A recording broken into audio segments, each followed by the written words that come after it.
The NFL schedule comes out Thursday. Plus, the Browns are having you, yes, you, vote on the next dog logo. And is synthetic turf really, really better than natural grass? All that today here on What the Elf Was That? You're listening to the What the Elf Was That podcast, an iconoclastic look at the latest Cleveland Browns news. The What the Elf Was That podcast is part of the Fanatical Elves podcast network, a part of the Fans First Sports Network. Here's your host, Joel Cade. What the elf was that? Today, I am joined by my good friend, Mr. Elliot Kennel. Elliot, say hi. Hi there. Thanks for having me on the show. Hey, thanks for coming on. So some of you may or may not know that Elliot and I do another podcast, a separate podcast called Football, Philosophy, and Rocket Science, where we get together and we chat up football, philosophy, and rocket science. So we do that because Elliot is a purebred, bona fide rocket science. Aren't you, Elliot? Yes, more or less. There you have it, folks. There's the color man of the year right there. So I bring the philosophy piece. Elliot brings that piece. So I thought today we could get Elliot on the show and we could chat up some stuff on what we talk about and what the elf was that. As you guys know, we are an iconoclastic look at the news. So we're going to take the weird angles as much as we can.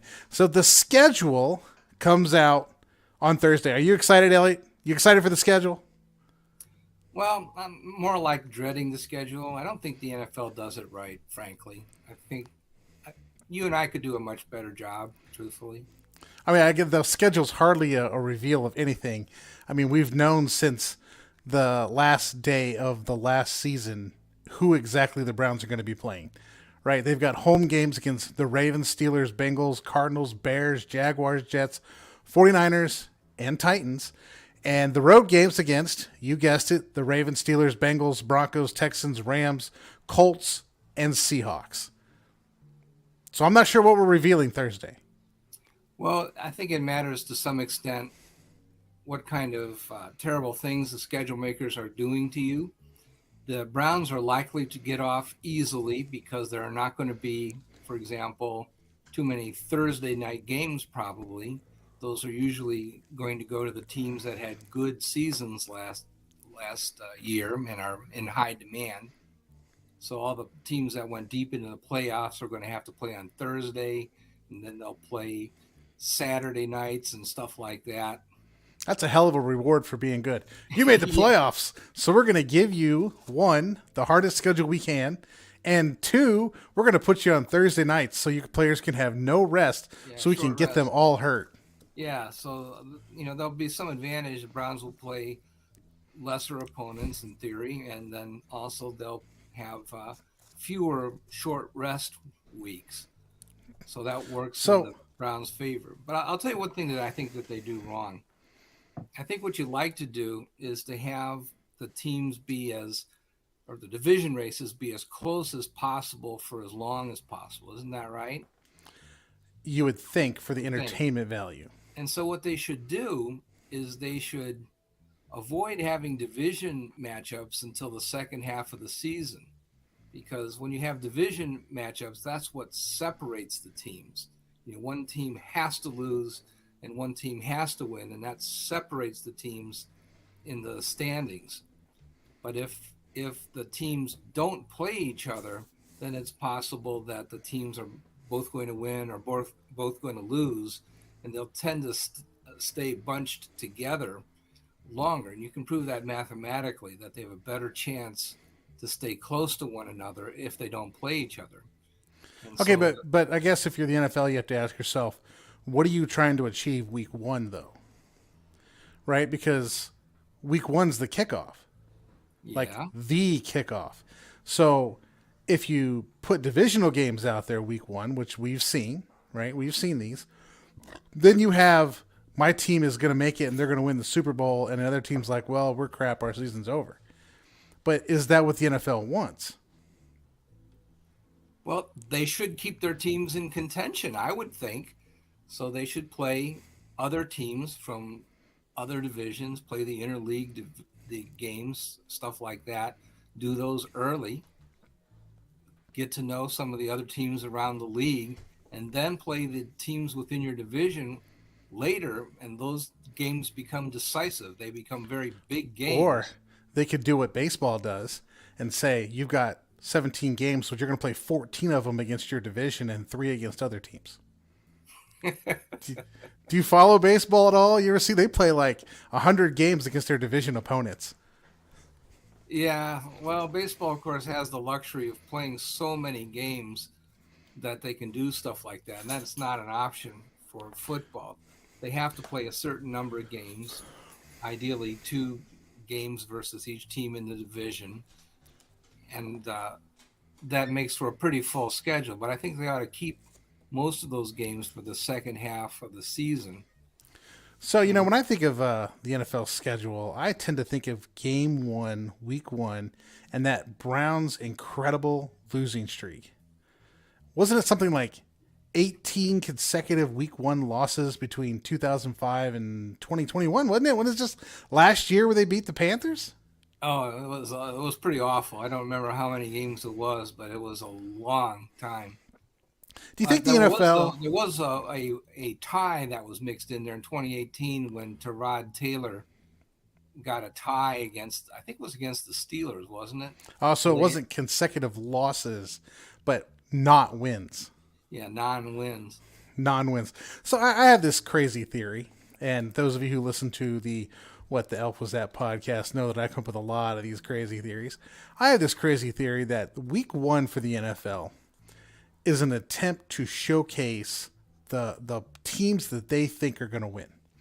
So the Browns have a 18-year non-win streak on week 1 on purpose because they're the patsy, right? So let's say the NFL thinks, okay, the Steelers are going to be the team in that division, or the Ravens, or the Bengals are going to be that team, and we think the Browns are just crap. We're going to schedule that week 1 and put that game at 1 o'clock so the Ravens can come out and like 52-7 them, just like they did the Dolphins that one year that everybody knew was tanking. And then you rally up oh my gosh, the Ravens are the greatest thing ever. They beat the crap out of that team 52-7. Did you see how bad they beat Eastern Backwater University on the south end of Hamilton County, Alabama? That's crazy. This goes on week 1. And so I think they do 2 things. The week 1 Thursday night game will be a huge game. That may even be a Bengals-Chiefs rematch, right? It's going to be a big game to draw in the excitement. Sunday night football will be a big game. But that 1 o'clock slot on Sunday, week 1, will be a whole bunch of, we think these are the good teams and these are the bad teams, and we're going to set the good teams off to a 1-0 start so that those fan bases will be excited about the season. Well, I don't know. I think any game that has Patrick Mahomes in it is going to be a big game, and they really don't need to take one of their truly top echelon teams and give them a losing record to start the season off. I think. Well, that's because next week, so this gets into stake. But this gets into week 2, right? You ever notice that after week 2, almost 3/4 of the NFL is 1-1? Amazing. I wonder why that is. Because the patsies get to play other patsies on week 2. And the people who are like out to like win games that the NFL thinks, oh, we're going to win games, are playing each other. So that most teams after 2 weeks end up being 1-1 because you don't want your team being 0-2 because the fan base loses interest. Let's admit this for what it is. The NFL has overtly admitted that they are in the live event entertainment business. That's what they do. And if you're an entertainment for a live event, how are you going to get your people over 18 weeks to keep following? That's a question for you, Elliot. How do you get them to keep following? Well, you need to have teams in contention, I guess. You have to have teams in contention. So you want to rally up, foaming at the mouth, excited, your best teams. So you get them off to a 1-0 start, okay? But you also don't want to lose all these other teams like the Texans or whatever, you think these people may not be that good. So we got to give them a win on week 2. Because if they can get a win on week 2, so let's say the Colts play the Texans, that could be a toss-up, right? But you can't have the Chiefs play the Colts one week, then the Texans the next week, because then you got an 0-2 team. You're going to have 2 0-2 teams. So you have to have this system where at the beginning it's rigged to like make sure that the good teams start off 1-0, at least theoretically. Sometimes Alcorn State beats Alabama or whatever, or Michigan, or whoever they beat. Well, that was Appalachian State that beat Michigan. Sometimes those upsets happen, but most of the time they don't. Little Podunk Tech College on the southeast end of Hamilton County, Alabama doesn't beat Alabama, but sometimes it happens. But you also want to make sure that Little Podunk Tech College is 1-1 after week 2 so that they're still in contention. And you've got the excitement going. Yeah, you want I think to schedule the interconference games and interleague games first. Everybody plays a kind of around 500 and then differentiates themselves within the division. That's the way I think that they should do it. And then everything gets decided in the division, and then they go on to the playoffs. That's the way that you could keep it around 500 as long as possible. And then keep the races as close as possible for as long as possible. That's what they should do. That would be my strategy. What do I know? Well, I think they are. They're wanting to like build the excitement, but then you want to keep it so that every team has a chance, mathematically at least. So you want to pretend. That's not what they do. You want the facade out there. When you have teams in the division that play each other, my point is that you're causing them to separate. I see the point. I see the point where they're separating, but in a 17-game schedule, 6 of those games are your division opponents. Okay, I understand those games cost double, so it's the equivalent of 12 games. I think if you can get a good matchup start, let's say you're a Steelers fan and you're going to open up against like the 2016 Browns, which I think they did. Isn't that the game that they tied, by the way? You're going to open up against the 2016 Browns. That was in 2018. 2018. Let's say you open up against some 0-16 Browns team that you know is going to go 0-16. Now your team's doubly psyched because you just won a division game to start the season. And if you're a Browns fan, you're like, well, crap, this is what we always do. Yeah, so Browns fans can put up with it. Well, we're 0-1, they're 1-0. They've already opened up a 1-game lead on us. But since Browns fans stick around no matter what, right? They're like gluttons for punishment. Who cares if we go 0-1 at the beginning of the season? We've done it 18 times in the last 19 years. Or last 20 years, excuse me. See, there's no way that the division can, well, unless there's a tie game, but there's no way that the division is going to be tied if their division teams are playing each other in week 1. That's a flaw in the system, in my opinion. Well, okay. I'm just saying this is what the NFL is doing. They're trying to hype up the schedule. The other week I want to talk about is week 18.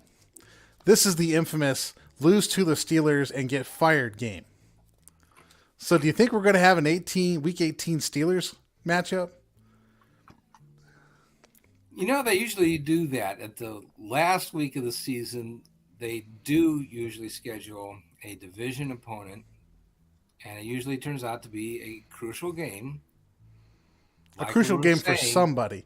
A crucial game for somebody. Division games prove to be decisive at the end of the year because they make the separation at the end. I think they do traditionally start with a rival team and they end with a rival team. Do you think Stefanski's on the hot seat? Because that's the other situation of this. If the week 18 all game coaches are on the hot seat. In fact, see, I don't think he is. I don't think Stefanski's like, I'm getting fired if I lose to the Steelers on week 18. No, but I think all coaches have sort of an over-under where if they lose a certain number of games, they're out. You can't go, for example. I think there'd have to be an absolute monumental collapse by the Browns for Stefanski and that whole crew to go after the end of this year. But okay, there can be an absolutely monumental collapse. So, for example, when the Browns went 0-16, I guess that was in 2017, right? There should not have been a possibility of the coach retaining his job, or even the general manager for that matter. But the Browns thought that it was okay to do that. And I think that was a mistake. I think they should have been told up front, look, nobody can have a winless season and retain their job. That's just not allowed. That's not acceptable practice. If you guys screw this up and embarrass the franchise by going winless, we're cleaning house no matter what. No matter what your excuse is, you're out. Everybody. Sashi, Hugh, I'm sorry, but you cannot go 0-16. So, you know Sashi's back in the NFL, right? Of course. Yeah, he's the president of the Baltimore Ravens. Yeah, he's over with the Ravens right now. He's probably thinking, who can I screw over on a contract? Well, how many people can I get rid of because I don't want to pay them? They did the opposite with their quarterback than we did with our quarterback. They decided that they want to start paying down Lamar Jackson quickly. So they're paying him $22 million in year one, whereas the Browns decided, wow, we're only going to pay $10 million in year one for our even more heavily burdened contract. Now, is that his salary or is that his cap hit? That's the cap hit. Yeah, so that's going to be different from the salary because you got to find out how much of that was signing bonus. Yeah, but I mean, it's still, that's how much is being paid down off the total bill. Oh, yeah, okay. And, one way or the other, that's how much is coming off of the bill. And well, I know the big deal was always that much more guaranteed money that will be left on the table at the end of this season. Yeah, because Lamar Jackson fought for that guaranteed money, and clearly he got it. All right, let's take a break here for a second. Did not get it. I was being facetious there. He didn't get anything near what he wanted. Kennel's law of internet sarcasm. There's nothing you can say that is so silly that someone won't take it seriously. All right, so let's take our station break here.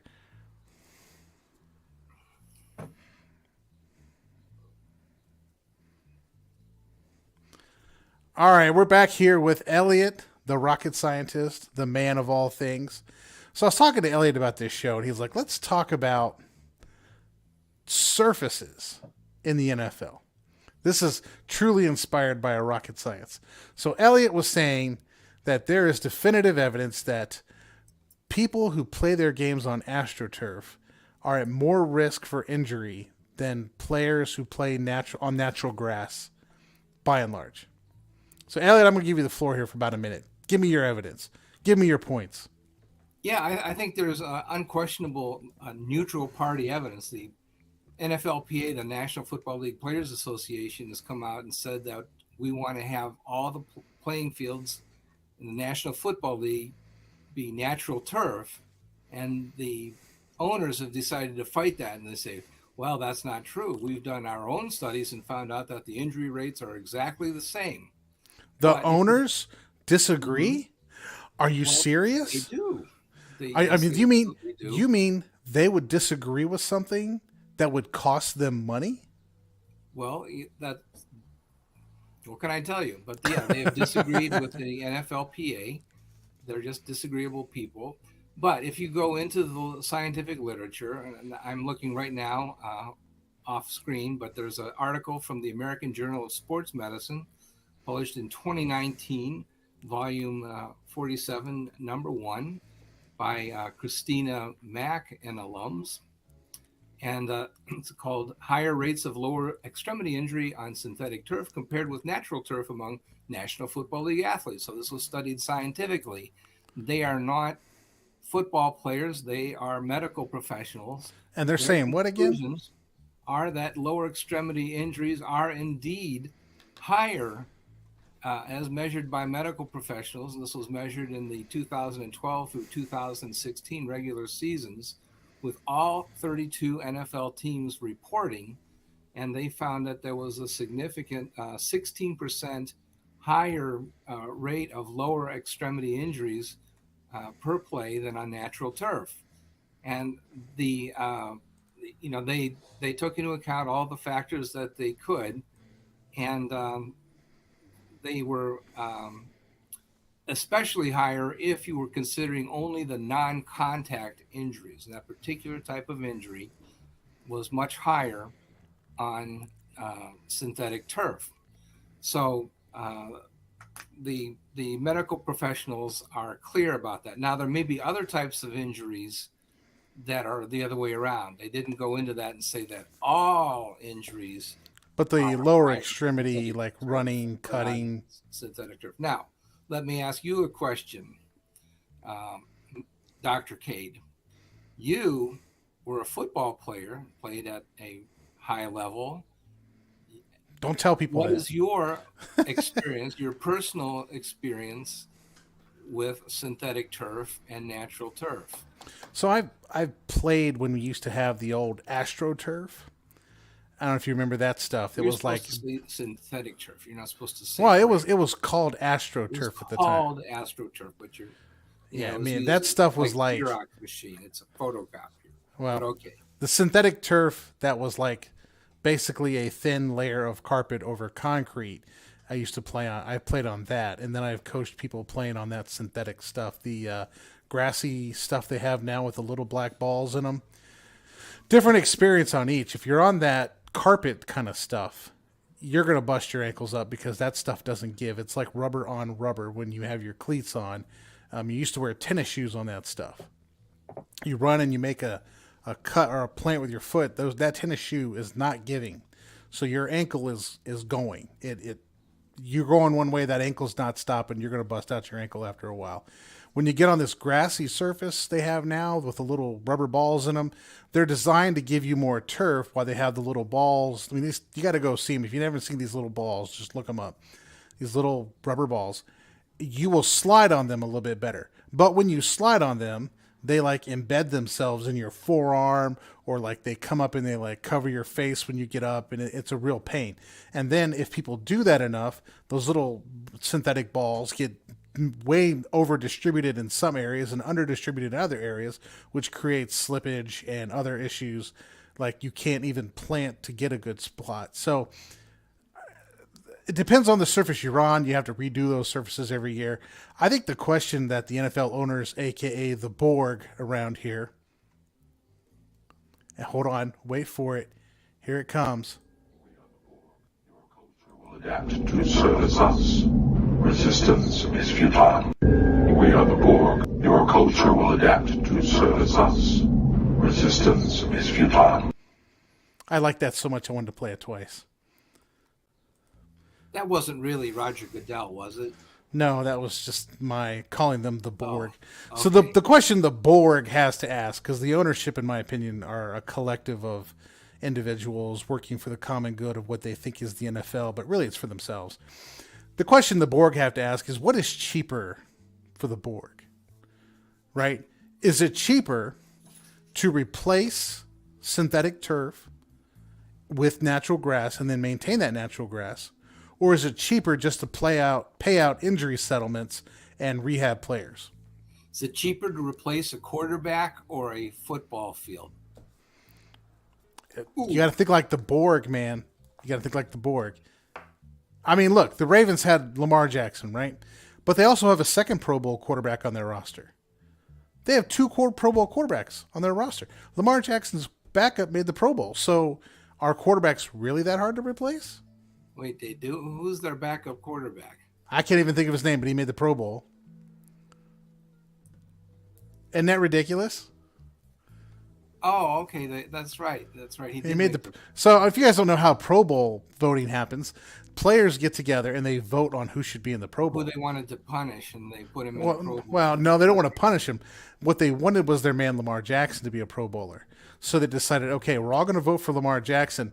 Then all of our other ballot votes are going to go for people that we know will not make the Pro Bowl. And somehow the Ravens' backup quarterback got the most votes on the list of all the people who've rejected going to the Pro Bowl. Because nobody thought he was good enough to make the Pro Bowl, so they all voted for him. That's how he made the Pro Bowl. Yeah, Tyler Huntley made the Pro Bowl. That's Yes, correct. Tyler Huntley. Absolutely. That's it. Made the Pro Bowl. So how much is it? I mean, honestly, I'm being facetious here. It is difficult to replace a quarterback, but I don't think that's what's on their minds. Their minds is how much is it going to cost me to take out the grass, feed the grass, maintain the grass, all the while I could just put in the synthetic stuff, maintain it pretty easy. Once a year, come in and redistribute all those little black balls that are in it, and then move on with life. I don't think it's as cheap as all that. Well, I don't think they care one bit about their players. Let's just put it that way. I don't think they care one bit if those people get hurt, if it saves them money over putting in natural grass. I think if they blow out their knee and they have to get stuck with $150 million of guaranteed money, That's they're why gonna they think don't want to about pay. That's why they don't want to pay guaranteed contracts. Elliot, you got to get on they the have program to. here. They They have to don't pay. want to give out guaranteed contracts They don't because want to, that's but they- exactly why. Listen, exactly I want what to they- call out some people. First of all, I want to call out Joe Burrow. Joe, you need to negotiate that in your contract. I think the Bengals are the only team in the division that play on synthetic turf. Man, this is your opportunity to negotiate for natural turf for the stadium, for not just for yourself, but for all the players in the Bengals. This is when you've got leverage. Speaking of a cheap owner, Yeah, speaking of cheap, now Paul Brown is cheap. Now, also, I wanted to also call out to people who say that it's impossible to grow natural turf in dome stadiums, notably the Cowboys playing facility in Arlington, Texas, is a dome. And they say it's impossible. Well, I can do it. I know how to grow grass indoors. You just need the Elliot, be careful what you're saying. You're going to be out there growing grass, man. I'm happy to do it. I can do it. Absolutely, for sure. I know how to grow. I don't think you're natural following what I'm grass saying. indoors. It is not a problem. It is a technically achievable solution. Okay, for anybody out there listening, Elliot is not growing Trust me. marijuana. He is not growing marijuana. But I could if I wanted to. I'm sure you could. But anyway, yeah, we know how to make plant lights. It was not like the old days where they tried to do this with just optical lights and they didn't know about ultraviolet radiation. I know about ultraviolet radiation and what makes plants grow. This is a simple problem. We can do this. So it can be done even in dome stadiums. Just do what the players want it. Why don't you let the players have their way? It's very simple. Come on. Oh, it's Jerry easy. Jones. The answer to this is simple, Elliot. You give them a cookie, they're going to ask for a glass of milk. If you are the Borg, you cannot give them anything because once you give them one thing, they're going to ask for a second thing. Gosh. You've got to get on the program. You got to understand how NFL owners work. Okay. Gotta Yes, be mean and nasty. I am a cynical individual, but I'm telling you, I Jerry, I like to so follow. much money invested in Dak Prescott. You cannot afford this. Your field does not save you that much money. Trust Think me. of the Deshaun Yeah. Watson contract. Ask your accountant. As soon as somebody gives somebody a fully guaranteed contract, okay, all the world was falling apart. Like Chicken Little rose from the grave to like, it's all going to fall apart. This is how they think. So once one team puts in grass in a dome, then the next team's going to want it. Then the next team's going to want They it. do have grass in a dome. They already did that in Las Vegas, but they did it kind of a hokey way where they grow the grass outdoors and then they shuffle it in, a section at a time and assemble it the day before the game and water it down. It's kind of hokey, but they do it. It's not the most efficient way, but you could just put it inside the dome and grow it there and use lights to grow it. Just put ultraviolet light in with the visible light and it'll be fine. It'll work out.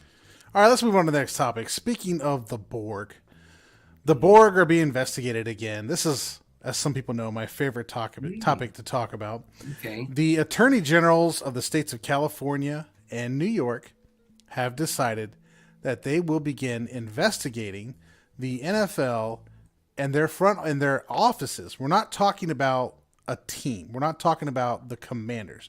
We're talking about the NFL offices for alleged sexual harassment, gender discrimination. I have it written down here. Gender discrimination, employment discrimination, and hostile work environment. The investigation will investigate former employees' claims of violation of federal and state equity pay laws, as well as anti-discrimination laws. So this arose after 30 female employees alleged gender discrimination and retaliation, that they were retaliated against after they filed complaints with NFL's Human Resources Division. Per the AP, the NFL responded by saying, this is just perfect from the Borg, the NFL offices are places where employees of all races, genders, and backgrounds thrive. We do not tolerate discrimination in any form. They further added that the allegations were, quote, entirely inconsistent with the NFL's values and practices, unquote. I don't believe a word of this. This. Wow. Just send the Goodell bot out. Just send the Goodell bot out. Now, if you don't know what I'm talking about with the Goodell bot, there's a South Park episode. I think it's called Go Fund Yourself, where they make fun of the Goodell bot being this robot that the owners use to basically impose their will, which I think is pretty accurate, to be honest with you. But this sounds like something the Goodell bot would have put together. Go ahead, Elliot. Tell me how I'm... Well, the thing is, neither you nor I were there, so it's very hard for us to comment on a legal matter for which we have no witness. Elliot, but come on. I will comment on this. If somebody can walk around and say that Deshaun Watson must be guilty because there's 32 lawsuits filed against him, how are you going to tell me that the NFL is walking away from this scot-free when they have 30 female employees making this claim? We cannot give the Borg a free pass when the Borg refused to give Deshaun Watson a free pass. Oh, no, and you can't give the Borg a free pass on any of this. But I'm just saying that we really have no knowledge of the specifics of the case. I don't doubt it. I certainly would not disparage the people who are making the allegations. I'm on their side. I think this is part and parcel of what the NFL is about. Absolutely think this is part and parcel of the NFL is about. They are. But we have no right to make a judgment on a case that's pending. That's all I think these people think they're got more money than God and they're above the world, so they can do whatever they want. They treat their employees like garbage. They treat, again, this isn't even football players. I think they treat their football players like garbage. So I just think this is just beautiful for them. This is exactly who they are. And to think that this would have been an isolated incident for the Washington Commanders is crazy. I would think that there's more teams than just the Commanders who are having the same problem. It's clearly a problem at the NFL headquarters that you've got two separate state attorney generals, California and Los Angeles, of course, California and New York. New York is where the official headquarters, the headquarters. California is where the NFL network is. And you've got both of those state attorney generals wanting to look into these allegations. You can't just dismiss it. And I'm not saying you are, Elliot. Oh, no, I'm just saying that to dismiss it at all. People can't dismiss this just as much as you can't let Deshaun Watson walk free on this. You can't let the NFL walk free on this. You can't pick and choose which one we're going to follow up on, which one we're not. No. I think we have to let the investigation take its course and not judge it one way or the other. I will say this is that I find it very difficult to believe that after all these investigations, the only person that's ever been that's ever suffered a consequence is John Gruden. Yeah, and John Gruden, I'm sure, was in the middle of it. But you're going to tell me he's the guy? Really? He's the scapegoat is what he is. And he was absolutely right to say that he was the scapegoat and to turn around and sue the NFL for it. There are so many lawsuits against the NFL. I'm going to rack them all up, and I'm going to get a number. I can think of at least three. if you express your opinion this as if it were fact, you open yourself up to be If sued it's by, if it's on the internet and I know that, or let's put it this way, law on this is I have to know it's false and purposely put it out there to damage somebody. I'm going to get on the internet. I'm going to do my best job to look at this stuff and get the truth and report it. yeah. But I'm sure they would like me to forget all this is going on. But the NFL is a hot mess in terms of just the way they treat people. Yeah, Let's go ahead. Yeah, I think the right position is to stay neutral until the legal process has run its course and find out what they have to say about who's guilty of what. Yeah, that makes a boring show. All right, let's move on to the dog logo. In case you guys haven't noticed out there, the Browns have 5 separate dog logos out there that are you can now vote on in terms of what's going to replace the current dog logo. Elliot, have you seen these dog logos? Yeah, I have seen the dog logos. It's kind of like the presidential primaries. It's sort of hard to distinguish one from the other. But some of them, I think there's 2 of them that look like they have rabies. And then I don't. Like I was thinking the same thing. Yeah, well, I mean, I think it's okay to look kind of ferocious, but to look like you actually have rabies is a little bit much. I like the idea of having dogs because Northeast Ohio and Cleveland in particular had a bulldog team at one point. There were the Canton Bulldogs were 2-time world champions, and then there was a team called the Cleveland Bulldogs that were world champions in 1924. Not too many people know that. So I don't have any problem with having a bulldog be our logo. The Bulldogs, by the way, ultimately became absorbed by the New York Giants because they liked the quarterback. And so they bought the whole team and brought them to New York and absorbed them into the Giants. So if you're wondering what happened to the world champion Cleveland Bulldogs, they play in New York now. That was the Mara family, I believe that's the case. One of the original founders, one of the original founders of the NFL. Were they original I think so. There's a really good book about this. I forget exactly what it's called. I don't think the Maras were that. They've been super influential in the history of the NFL. They were very early, but I don't believe that the New York I think Giants, they were one of the originals. They wanted to keep a stranglehold on the New York market, and so they did everything they could to make sure the Giants succeeded.